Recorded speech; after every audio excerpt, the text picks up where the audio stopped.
ओम श्री साईराम। पुलको निर्माण दोस्रो भाग। सुबेला पर्वतमा बानरहरूले राम अनि लक्ष्मणको निम्ति एउटा सुन्दर शिविर तयार गरे। घाँसपातहरू फलहरू ओछ्याएर तिनीहरूको निम्ति कोमल बिछौना तयार पारे। तिनीहरूले तयारी पार्ने साथ राम त्यहाँ आएर तिनीहरूलाई आनन्द दिनको निम्ति बसे। केही क्षणपछि तिनले सुग्रीवको काखमा शिर राखेर निधाए। ओछ्यानको दुवैतिर धनुर्वाणहरू तयार राखियो। रावणलाई हिर्काएर मार्न भनी बानरहरूले आफ्ना हात कनाइरहेका थिए। रामले जाऊ भन्न बाँकी थियो र मात्र तिनीहरू चुप लागेर बसेका थिए। भाग्यमानी हनुमान अनि युवराज अंगदले बडो भक्ति साथ रामका पाउँ दबाइराखेका थिए। बिछौनाको खुट्टानेर लक्ष्मण रामलाई एक निष्ठता सहित हेरेर धनुर्वाण हातमा लिएर उभिरहेका थिए। त्यसै बेला रामले पूर्व दिशातिर हेरी पठाए। तिनको दृष्टि टाढो क्षितिजमा रहेको चन्द्रमामाथि पर्यो। तिनले भने, साथीहरू, चन्द्रमालाई हेर त, त्यहाँ कालो दाग रहेछ, के तिमीहरूले देख्यौ भनेर सोधे। प्रत्येकले त्यस दागबारे आफूले अनुभव गरे झैं उत्तर दिए। तर हनुमानले चाहिँ कबुल गर्दै भने, स्वामी, चन्द्रमामा म कुनै प्रकारको दाग देख्दिन। म त्यहाँ तपाईको अनुहारकै प्रतिबिम्ब मात्र देख्छु। यसर्थ तपाईले भनेको झैं दाग वा कुनै दोष म त्यहाँ देख्दिन। त्यो रात प्रभात नहुन्जेल रामले वानरहरूसित आनन्दमय बातचित गर्दै अनि सुखद सहचार्य गर्दै बिताए। दिन चढेपछि तिनले समुद्रमा स्नान गरे अनि त्यही किनारमा पूजा आदि गरे। तिनले सुग्रीवका मन्त्रीहरू अनि अन्य नेताहरूलाई बोलाएर आगामी कार्यहरूबारे आदेश दिए। पछि तिनीहरू भेट गरेर सबैले बालीका छोरा बानर राज्यका उत्तराधिकारी अंगदलाई नै लंकामा आक्रमण गर्न अघि रावण कहाँ दूत बनाएर पठाउने निर्णय गरे। रामले अंगदलाई बोलाएर भने, पुत्र, तिमी शक्तिशाली अनि गुणवान छौ। तिमी रामको सन्देश लिएर रावण कहाँ जानुपर्छ अनि बुद्धिमत्तापूर्वक रावणलाई होशियार साथ नरम भएर विश्वास साथ तिनलाई रिस नउठाई सम्झाउनु पर्छ। रावणलाई के कसो भन्नुपर्छ त्यस विषयमा तिनले निर्देशनहरू पाएपछि रामको चरणमा परेर तिनले बिदा लिए। बिदाईको अघि तिनले भने, स्वामी, तपाईको पवित्र दृष्टिले हेरेर मलाई आशीर्वाद दिनुहोस्। यस कामको निम्ति मैले नियुक्ति पाउनु म साँच्चै भाग्यमानी रहेछु। यसलाई कार्यरूपमा ल्याउँदा मलाई जेसुकै भए तापनि म तपाईको निम्ति मेरो जीवन अर्पण गर्न पनि तयार छु। अंगदका यस्ता वचनहरू सुनेर दयाले रामको हृदय पनि पग्लियो।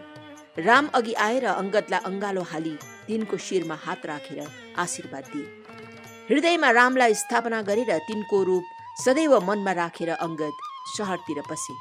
बाटामा जसले तिनलाई सावधान गराए वा रोके तिनीहरूलाई घचेट्दै तिनी बडो आत्मविश्वास अनि साहस सहित अघि बढे।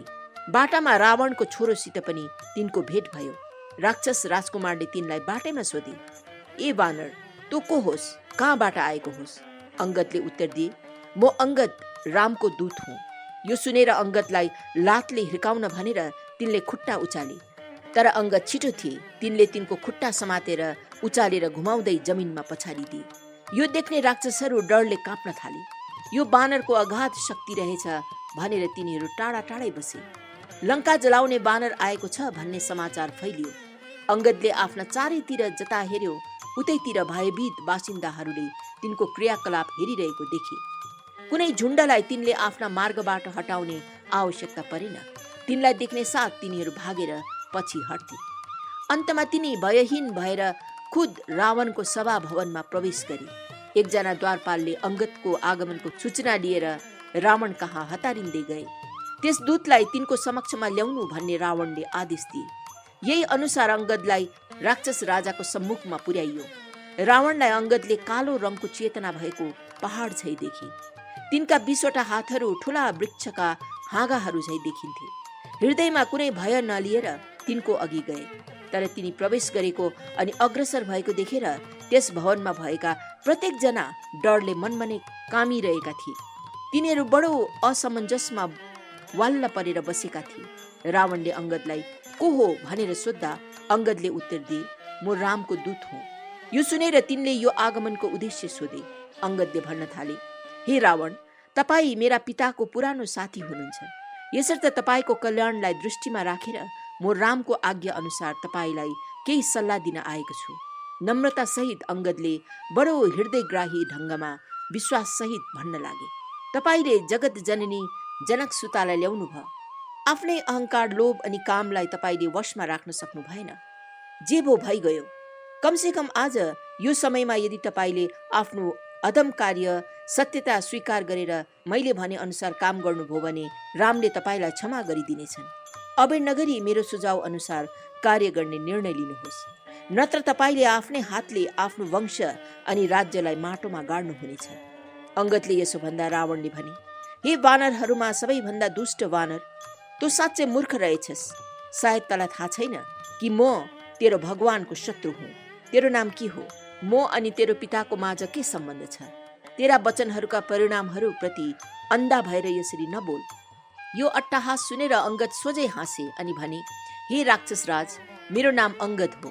मेरो पिताको नाम बाली हो। तपाईहरू दुई माझ मित्रता थियो। अङ्गदले भनेका कुराहरू सुनेर रावण शान्त अनि कठोर भए। तर यो प्रतिक्रिया चाँडै पचाएर तिनले भने, हो सत्य हो, मलाई याद छ। त्यस बेला एउटा त्यस नाम भएको बानर थियो। ओहो, तँ त्यसैको छोरो होस्? कसो अङ्गद, तँ त त्यही वंशलाई नाश पार्नको निम्ति झिल्काजै भएर जन्मेको जस्तो पो देखिन्छस् त। रावणको निम्ति यस्तो उत्तेजित उत्तर सुनेर अङ्गद जोडले हाँसे अनि भने, रावण, अब तपाईका दिनहरूको अन्त आएको रहेछ।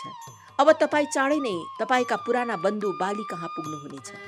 रामको विरोध गर्दा के परिणाम हुन्छ त्यो त्यही तिनले भन्नेछन्। 20वटा आँखा भएर तपाईँ निश्चय पनि अन्धा हुनुहुन्न। कान नाम भएका 20वटा थप अङ्गहरू पाएर पनि तपाईँ बहिरा हुनुहुँदो रहेछ। अज्ञानताको गहन अन्धकारमा परेर तपाईँ घमण्डले आफै ठुलो हुँ भनेर घोषणा गर्नुहुन्छ। जुन वंशलाई तपाईँले रक्षा गर्ने योजना बनाउनु हुँदैछ त्यो वंशको सर्वनाश हुनेछ। योजना यस्तै छ। पापिष्ठ, दुष्ट जङ्गली, गर्वले अन्धा भएको अधम राक्षस। क्रोधले यसरी अङ्गदले दारा किट्दै तिनका टाउकोमा गालीको वर्षा गर्दा रावण आफ्नो सिंहासनबाट तुरन्तै उठेर कराउन लागे, ए वानर, आफ्नै वंशको विनाशक, मैले राजनीतिका नियमहरू जानेको छु र मात्र शान्त भएर तेरो यो धृष्टता सहिरहेको छु। होस गर, मेरो धैर्यको पनि सीमा छ। क्रोधको ज्वाला भएको आँखा लिएर रावणले अङ्गदलाई हेरे। त्यो प्रदर्शनले अङ्गदलाई अलिकति पनि प्रभाव पारेन। तिनले उत्तर दिए, हे राक्षस राज, मैले तपाईँको धर्म, तपाईँको गुण अनि तपाईँको राजनैतिकताको बारे धेरै सुनेको छु। तपाईँको धर्मले ल्याएको अद्भुत उपलब्धिहरूबारे विचार गर्नुहोस्। अर्काकी स्त्रीको अपहरण गरेर ल्याउनु, आफ्नै ठुला दाजु कुबेरले पठाएका सन्देशवाहकलाई मारी पठाउनु, यो नै तपाईँका राजनैतिक नीतिका विशिष्टताहरू हुन्। अलिकति पनि लाज नमानी तपाईँ यसैको घमण्ड गरिरहनु भएको छ। तपाईँले आफ्नो गुण अनि नैतिकताको बारे कसरी कुरा गर्न सक्नुहुन्छ? तपाईँको राज्यमा आएका सन्देशवाहकको पुच्छरमा तपाईँले आगो लगाइदिनु भयो, तरै पनि लाजै बिना म नियम कानुनभित्र बाँधिएको छु भनेर तपाईँ भन्नुहुन्छ। राक्षसहरूको यस्तै व्यवहार हुँदो रहेछ। राजनीतिको बारेमा एउटै शब्द पनि बोल्ने तपाईँको अधिकार छैन। तपाईँ अत्यन्त नीच पापिष्ट हुनुहुन्छ। निसङ्कोच कुनै रुकावट बिना अङ्गदले यसरी उत्तर दिइरहेका बेलामा सभा भवनभित्र बसेका दरबारियाहरू अब के हुने हो भन्ने डरले त्राही त्राही भइसकेका थिए। रावणले आफ्नो वक्तव्य जारी राखे, सुन ए वानर, के तेरो शिविरमा मेरो विरोधमा उभिन सक्ने कुनै वीर छ? आफ्नै स्त्रीको वियोगले तेरा स्वामी त दुःखले छिन्न भिन्न भइसकेको छ। प्रतिदिन उत वियोगमा छटपटिरहेको छ। यो वेदनाको दृश्य देखेर उसका भाइ पनि कमजोर भइसकेको छ। अनि सुग्रीव, त्यसले त तँलाई घृणा गर्छ अनि तँ राज्यको उत्तराधिकारी होस् भनेर तेरो विरुद्धमा छ। नदीको किनारमा एक जोडी चरा जुझे झै तिमीहरू दुवै त्यही दिन त्यही बाढमा डुब्नेछौ। तिमीहरू दुवैको आँखा उही एउटै राज्यमा गाडिएको छ। तब भन्, कसरी तिमीहरू दिलो ज्यान दिएर सफलता सहित मेरो विरुद्धमा युद्ध गर्न सक्छस्? मेरो भाइ जसमाथि तिमीहरूले यतिको भरोसा गरेका छौ त्यो त कायर हो। तिमीहरू मध्ये अर्का ठुला जाम्बवान अब काम गर्नको निम्ति धेरै बुढो भइसकेको छ। नल अनि नील त केवल यन्त्रकारहरू हुन्। तिनीहरूलाई तलवार चलाउने कलाको कुनै ज्ञान छैन। यो आपेक्षलाई बीचैमा टोक्दै अङ्गदले भने, रावण, एउटा सानो वानरले तपाईँको शहरमा पसेर त्यहाँ आगो लगाइदियो। यस्तो सम्भव हुन्छ भनेर के कुनै मूर्खले विश्वास गर्न सकेको थियो? अनि आज तपाईँले त्यो सत्य हो भनेर जान्दा जान्दै पनि त्यो वानर सशक्त वीर योद्धा हो भनेर अस्वीकार गर्नुहुन्छ। हाम्रो शिविरमा तपाईलाई हराउन सक्ने कुनै वीर छैन भनेर तपाईले घोषणा गर्नुभएको तपाईको क्रोधले मलाई लेस मात्र पनि प्रभाव पारेको छैन। हो, नैतिकताको शास्त्रमा लेखिएको छ कि शत्रुता वा मित्रता पनि आफ्नो बराबरीको सँग मात्र गर्न सकिन्छ। एउटा भ्यागुतलाई मार्यो भन्दैमा के कसैले सिंहको प्रशंसा गर्छ र? साँच्चै भन्नु हो भने त आफ्नो स्तर अनि प्रताप अनुसार त रामले तपाईको वध गर्ने चेष्टा पनि नगर्नु पर्ने हो। यस्ता नीच अधम शत्रुलाई मारेर त तिनको आफ्नै ऐश्वर्य पनि कम हुनेछ। तिनी जुन क्षत्रिय वंशका हुन् त्यस वंश अनुसार व्यवहार अनि चरित्रका गुण नियमहरू पनि अति उच्च अनि कुलीन छ। तपाई त अति दुष्ट नीच औ अधम पापी हुनुहुन्छ। तपाईले त वानरहरूकै हातबाट मृत्यु पाउनुहुन्छ। नैराश्यपूर्ण हाँसोको अट्टहास गर्दै रावणले भने, घिनलाग्दो वानर, मान्छेले तेरो कम्मरमा डोरीले बाँधेर जता जता नचायो उतैतिर खुसीले लाजै बिना नाची हिँड्छस्। तिनीहरूले जे चाल सिकायो उही गरेर कतै दर्शकहरूले 1-2 पैसा दिन्छन् कि भनेर हेरि हिँड्छस्। यस्तो व्यङ्ग सुनेर अंगदले अरू खप्न नसकेर बिचैमा भने, तपाईले त केवल जानवरहरूको बारेमा मात्र जान्नु हुँदो रहेछ। स्वामी, भगवानको बारेमा, भाग्य अनि विधाताको बारेमा तपाईले केही जान्ने आवश्यकता नै ठान्नु भएको रहेनछ। के वानरहरूले तपाईले जानेको भन्दा पनि धेरै कुरा सिकाएको छैन र? तिनीहरूले तपाईको बगैँचाहरू उजाड पारिदिए, तपाईको छोरोलाई तिनीहरूले मारिदिए, तपाईको सहरलाई तिनीहरूले खरानीको थुप्रोमा परिणत गरिदिए। हो, तिनीहरूले अझ अर्को अचम्मका खेल गर्न बाँकी नै छ। तपाईलाई तिनीहरूले उचित दण्ड दिनु परेको छ। हामीले तपाईलाई कस्तो भाग्यबाट बाँच्ने यथेष्ट मौका दियौं। सीधा परामर्श अनि कठोर सत्यले तपाईको हृदयलाई ठिक पार्छ भनेर मैले विश्वास गरेको थिएँ, तर यसो हुन सकेन। तपाईमा लेश मात्र पनि लाज रहेन रहेछ। पश्चातापको कुनै विचार पनि तपाईमा रहेन रहेछ। नैतिकताको कुनै लक्षण अनि पवित्रताको कुनै आदत पनि तपाईमा रहेन रहेछ। कति दुःखलाग्दो कुरो। अहिलेसम्म पनि विभीषणलाई नाना थरी कायर विश्वासघात भनेर तपाई क्रोधले आफ्ना दाँतहरू पिसिरहनु भएको छ। तपाईले आफ्नो शरीरको भाडले पृथ्वीलाई पनि अझ गरौँ बनाइरहनु भएको छ। जति चाँडो तपाईको नाश हुनेछ उति नै राम्रो हुनेछ। गल्लीका कुकुरहरू भन्दा पनि तपाई अधम हुनुहुँदो रहेछ। तपाईका जस्ता दुर्गुणहरू त कमसे कम तिनीहरूमा हुन्न। तिनीहरूका जीवनहरू तपाईको भन्दा राम्रो रहेछ भनेर अब तपाईले चाँडै जान्नुहुनेछ। कुनै नियम व्यवहारको पर्वाह नै नगरी अंगदले रावणलाई यसरी गाली गरे। यस्ता अग्निस्वरूप तिरस्कारलाई रावणले पचाउन सकेन। तिनले भने, हेर अंगद, म त्यही वीर त्यही पराक्रमी योद्धा हुँ जसले आफ्नो शारीरिक शक्ति अनि साहसद्वारा नै कैलाश पर्वतलाई उचालेको थियो। यो रावण त्यही व्यक्ति हो जसले शिवजीको चरणमा फूल होइन तर आफ्नै शरीरबाट शिरहरू चुडाएर अर्पण गरेको थियो। यो त्यही भक्त हो जसको शक्ति शिवजी स्वयंले पनि स्वीकार गरेका छन्। यो त्यही योद्धा हो जसको नामले मात्र कस्तै साहसीको मनमा पनि भय उत्पन्न गराउँछ। यसको छविले मात्र आतंक फैलाउँछ। तैले आफ्नो अनि आफ्ना संरक्षकहरूको प्रशंसाको बकबक गर्न बन्द गरिदिए। तर अंगद पनि चुप लाग्ने प्रवृत्तिमा थिएन। तिनले आफ्नो बौछार जारी राखे। हे घमण्डी मूर्ख, यस्तो बकबक अब बन्द गर्नुहोस्। तपाईको श्वास कुनै असल कामको निम्ति प्रयोग गर्नुहोस्। रामको गुणगानको केही स्तुति गर्नुहोस् अनि तिनी कहाँ गएर समर्पण गर्नुहोस्। नत्र रामका बाणले ती तपाईका काँधमा रहेका शिरहरू गोली झै उफारिदिनेछन् अनि बानरहरू आनन्दले त्यसलाई खेलमा झै लातले भकुण्डो खेल्नेछन्। म हाम्रा राजा सुग्रीवका दूत भएर आएको हुँ। अभाग्यवश मैले श्री रामबाट कुनै आदेश पाएको छुइनँ अनि मलाई तिनीहरूको मौका चुकाइदिने इच्छा पनि छैन। नत्र म नै तपाईको जीवनको अन्त गरिदिएर तपाईको शव यही सागरमा फ्याँकिदिने थिए। यो धम्की दिँदा अंगदले उग्र रूप धारण गरे। सिंहले झै तिनले आफ्ना हात जमिनमा पछारे। पृथ्वी यति जोडले काँपिन् कि रावणका 10 शिर थर्केर त्यहाँ लाएका मुकुटहरू जमिनमा खसे। रावण सिंहासनबाट लोटे तर तुरन्त आफूलाई तिनले सम्हाले। ती 10 मुकुटहरूमध्ये अंगदले 4वटा टिपेर यति जोडले हानी पठाए कि तिनीहरू ठिक रामका शिविरमा तिनकै समक्ष पुगे। त्यहाँ भएका वानरहरू ती अद्भुत वस्तुहरू देखेर छक्क परे अनि आपस्तमा त्यस मणिमुक्ताले जडित मुकुटको सुन्दरता वर्णन गर्न थाले। ती के हुन् भनेर रामलाई ज्ञात थियो। ती देख्दा ग्रहण लगाउने राहु अनि केतु झै देखिए भनेर रामले भने। यसैबीच रावणले आदेश दिए, यस वाणरलाई बाँध, यसलाई त्यसै जान नदेऊ, यसलाई मार, खाऊ। भनेर तिनी हतार हतार आफ्ना अन्तपुरतिर गए। अंगद चिच्याए, लाज नभएको शक्ति अनि सामर्थ्यको यस्तो घमण्ड, समुद्रमा गएर बरु डुबुल्की लाएर मरुन्जेल बरु श्वास रोकेर बस्नु नि। स्त्री चोर, मूर्ख कामुक, युद्धभूमिमा म यसको मुखबाट जिब्रो निकालिदिनेछु अनि कागहरूलाई खाना भनेर दिनेछु। होस् गर। घृणाको क्रोधले अंगद आफ्नो दारा किटिरहेका थिए। रावण फर्केर भवनका राक्षसहरूलाई सम्बोधन गर्दै भन्न लागे, यसको खुट्टामा समातेर उचालेर यसलाई जमिनमा पछारिदेऊ, यसको शिर फोडिदेऊ। यो सुनेर आफ्ना आसनबाट मेघनाद उठेर तिनको खुट्टा समातेर तिनलाई मडाउन भनी बडो जोडले खुट्टा ताने। तिनलाई सगाउन अरू पनि दौडेर गए, तर तिनीहरू त्यति धेरै भएर पनि तिनको खुट्टालाई अलिकति पनि सार्न सकेनन्। तिनीहरू जमिनमा लोटे। बडो शर्मिन्दा भएर अब के गर्नुपर्ने हो भनेर तिनीहरूले केही निर्णय लिन सकेनन्। त्यसपछि देवकण्टकले तिनको खुट्टा हल्लाउने अनेक उपाय गरे। तिनी पनि बडो अपमानित भएर असफल भए। अन्तमा रावण स्वयंले त्यस असम्भव कार्य गर्ने चेष्टा गरे। तिनले अंगदका खुट्टा समातेर तिनलाई उचालेर जबरजस्ती जमिनमा पछाड्ने कोसिस गरे। रावणको मूर्खता देखेर अंगद हाँसे अनि भने, रावण, तिमीले समात्ने यी खुट्टाहरू होइनन्। आफ्ना हातले रामको चरण समात। वास्तविक समर्पणको भावनाले यसो गर, त्यसले तिमीलाई भय अनि बन्धनदेखि मुक्त गरिदिनेछ।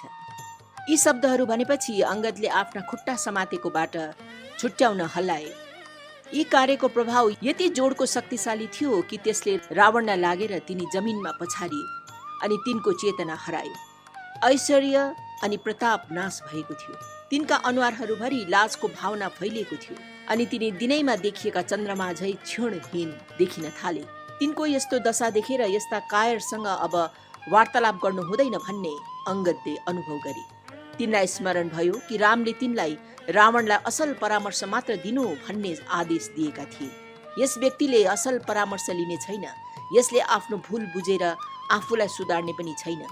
यो आफ्नै अधम प्रकृतिमा लिप्त छ। युद्धले मात्र यसको उपचार हुनेछ भनेर तिनले निर्णय गरेपछि अंगद रामको पवित्र चरण छेउमा जानको निम्ति हिँडे। त्यहाँ पुगेपछि भयभरका घटनाहरूको रिपोर्ट तिनले प्रस्तुत गरे। लाज अनि भयले आक्रान्त भएर रावण रानीहरूका कक्षमा पुगे। रावणको मलिन भग्न रूप मन्दोदरीले देखिन्। तिनले भनिन्, अब त आफ्नो मूर्ख ढिटपन छोडिदिनुहोस्। रामसँग शत्रुता बढाएर राज्यको नै नाश हुनेछ। लक्ष्मणले कोरेका रेखालाई पनि तपाईले पार गर्न सक्नु भएन भने तपाईले तिनीहरूलाई युद्धमा कसरी पराजित गर्न सक्नुहुन्छ? तिनीहरूका समक्ष तपाईको शक्ति अनि सामर्थ्य केवल सुकेका पात समान हुन्। तपाईका अनुयायीहरूले तिनीहरूले पठाएका सन्देशवाहकहरूलाई पनि जित्न सकेनन्। हजारौं करोडौंका संख्यामा तिनीहरूले यस भूमिमा आक्रमण गर्दा के तिनीहरूलाई जित्ने आशा गर्नुहुन्छ? तपाईले तिनको खुट्टा रौँभर पनि हल्लाउन सक्नु भएन। तरै पनि यस्ता करोडौं बानरहरूलाई तपाईले बाँधेर समात्ने आशा गर्नुहुन्छ।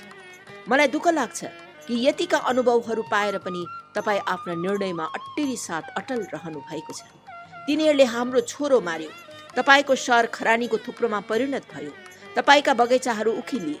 असंख्य राक्षसहरू भकुण्डो झै फ्याँकिएर मारिए। त्यस समयमा तपाईको शक्ति अनि चातुर्य के सुतिरहेको थियो? गर्वपूर्ण घोषणाहरूले यी वानरहरूमाथि कुनै हानि गर्न सक्ने छैन। बिन्ती गर्दै मन्दोदरीले भनिन्, स्वामी, मलाई यी वचनहरूको निम्ति क्षमा दिनुहोस्। तपाईले रामलाई साधारण मानिस भनेर सम्झे बडो ठुलो भूल गर्नुहुनेछ। तिनी ब्रह्माण्डका मालिक हुन्।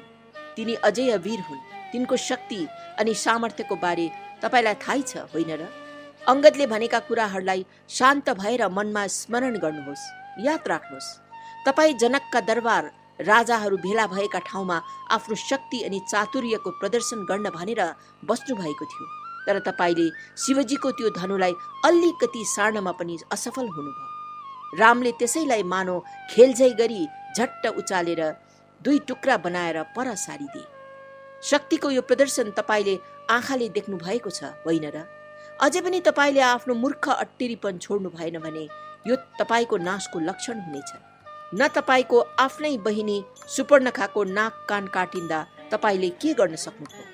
यी सब अनुभवहरू भएर पनि के अझ तपाईको शक्ति अनि वीरत्वको बारेमा घमण्ड गर्नु तपाईलाई लाज लाग्दैन? तिनले एउटै बाणले बालीको वध गरे। बाली के साधारण शत्रु थिए? आज राम आफ्ना वानर सेनाहरू लिएर सुबेला पर्वतमा बसेका छन्। राम धर्म अनि नैतिकताका प्रतिमूर्ति हुन्, नत्र तिनले तपाईँ कहाँ दूत पठाउने के काम थियो? तिनले गरे झै तपाईँलाई अझ पनि स्वयंलाई बाँच्ने बचाउने उपाय छ भनेर सम्झाउने के काम थियो? यस दूतले पनि तपाईँलाई सम्झाएर तपाईँको मन रामप्रति फर्काउने चेष्टा गरेको थियो, तर तपाईँले आफ्नो गर्वको भावना छोड्नु नै हुन्न। जुन नैतिकताको भावनाले राम चलिरहेका छन् त्यसलाई तपाईँले बुझ्नै माग्नुहुन्न। ती अत्यन्त पवित्र व्यक्ति जसले दूत पठाए तिनका गुणहरूलाई तपाईँ बुझ्नै हुन्न। आफ्नो राज्यको विनाशको कारण तपाईँ स्वयं भइरहनु भएको छ। अहिले पनि तपाईँले त्यस दूत अंगद जो सभा भवनमा पसे तिनलाई निकाल्नको निम्ति केही गर्न सक्नुभयो? यसभन्दा ज्यादा शक्तिशाली धेरै विनाशकारी बानरहरू तिनीहरूका शिविरमा हजारौं होइन लाखौं छन्। मेरो कुरा सुन्नुहोस्, यो राक्षसी कामना त्यागिदिनुहोस्, गएर राम कहाँ समर्पण गर्नुहोस्। रावणलाई बितेका कुराहरू सम्झाउँदा सल्लाहका यी शब्दहरू तिनको हृदयमा तीक्ष्ण गाँडहरू झैं भिज्न गए। नयाँ दिनको आरम्भ भयो। घमण्डका प्रतिमूर्ति झैं रावण दरबारमा आएर सिंहासनमा बसे। तिनका मगजभित्र अंगद अनि मन्दोदरीका शब्दहरू जोडले डरलाग्दोसँग रुमलिरहेका थिए। आफ्नो वरिपरि पृथ्वी अनि आकाश घुमे झैं तिनको भित्र पनि योजनाहरू, भयहरू, विचारहरू घुमिरहेका थिए। तर यी मध्ये एउटै पनि सत्य पथमा थिएनन्, कारण राक्षस वंशको सर्वनाशको दिन नजिक आइरहेको थियो। विद्युत जीवा नाम गरेको राक्षसलाई रावणले बोलाएर भने, साथी, तिमीले आफ्नो जादुको मायाले मेरो अघि रामको शिर साथै तिनका धनुर्वाण पनि ल्याइदेऊ। त्यसलाई देखेर सीताले साँच्चै हो भनेर पत्याउनेछन् अनि दुःखमा डुब्नेछन्। क्षणभरमै विद्युत जीवा आफ्नो आसनबाट उठेर भवन बाहिर गए अनि तिनले रामको झैं ठिक्क धनुर्वाण तथा शिर बनाएर ल्याए। त्यति ठिक्क मिल्ने प्रतिमूर्ति बनाएको देखेर रावण प्रसन्न भए। तिनीहरू लिएर तिनी स्वयं सीतालाई जहाँ बन्धन भित्र राखिएको थियो त्यही अशोक वनतिर लागे। तिनको अघि ती वस्तुहरू राखेर तिनले भने, हेर सीता, यो धनु अनि काँडहरू यतिका दिनसम्म दिन रात जसको निम्ति पागल झै थियौ, जसको प्रशंसा गरिरहेथ्यौ, त्यही व्यक्तिको यो शिर हो। बानरका दलहरूलाई मैले स्वाहा पारिसके। लक्ष्मण युद्ध भूमिबाट भागेर मात्र बाँच्न सक्यो। यो सब वास्तविक घटनाहरू भएका हुन् भन्ने तिमीलाई विश्वास दिलाउनको निम्ति मैले तिम्रो अघि यो शिर अनि धनुर्वाण लिएर आएको छु। यिनीहरूलाई हेर। यी वचनहरू सँगसँगै तिनले ती वस्तुहरू सीता अघि राखिदिए। एक क्षणको निम्ति सीता वेदनामा डुबिन्, तर क्षणभरमै त्यो शिरको भेदन गर्न सक्ने 14 भुवनमा नै कोही छैनन् भन्ने कुरा तिनलाई याद भयो। तिनलाई भय देखाउने यो चाल मात्र हो भनेर बुझेपछि तिनले ती सब धम्कीहरू पर सारिदिएर भनिन्, रावण, साँच्चै तेरो विनाशको काल आइसकेछ। नत्र यस्ता नीच विचारहरू तेरा मनमा आउने थिएनन्। रामको समक्षमा पढ्ने तेरो साहस पनि छैन। कसरी तैले तिनलाई मार्ने आशा राख्छस्? सपनामा पनि तैले यो आशा पूर्ण गर्न सक्दैनस्। यो तेरो नीच जादुको खेल मात्र हो। यसले मलाई धोका दिन सक्दैन। सीताले यसरी रावणको निन्दा गर्दै तिनको अपमान गरिन्। त्यसै बेला चारैतिर जय स्वामी रामको जय, जय भगवान रामको भन्ने उच्च आवाज चारैतिरबाट आउन थाल्यो। चारै दिशाबाट वानरहरू सहरभित्र पसिसकेका थिए। हतपत्त रावण महलतिर फर्केर सभा भवनतिर गए। सती साध्वी स्त्री शर्मा विभीषणकी पत्नी त्यसै बेला सीता छेउ आएर तिनलाई आँट भरोसा दिन लागिन्। हे माता, यो रावण बडो मायावी छ अनि यसले गरेका जम्मै कामहरू छलकपटका हुन्छन्। रामलाई आघात गर्ने कसैको साहस छैन। अहिले तिनी सफलता साथ आफ्ना वानर सेनाहरूको साथ लङ्कामा प्रवेश गरिसकेका छन्। यी वानरहरूका चिच्चाहटहरूले मात्र लङ्का टुक्रा टुक्रामा परिणत हुन लागेको छ। समस्त लोक सुखिनः भवन्तु।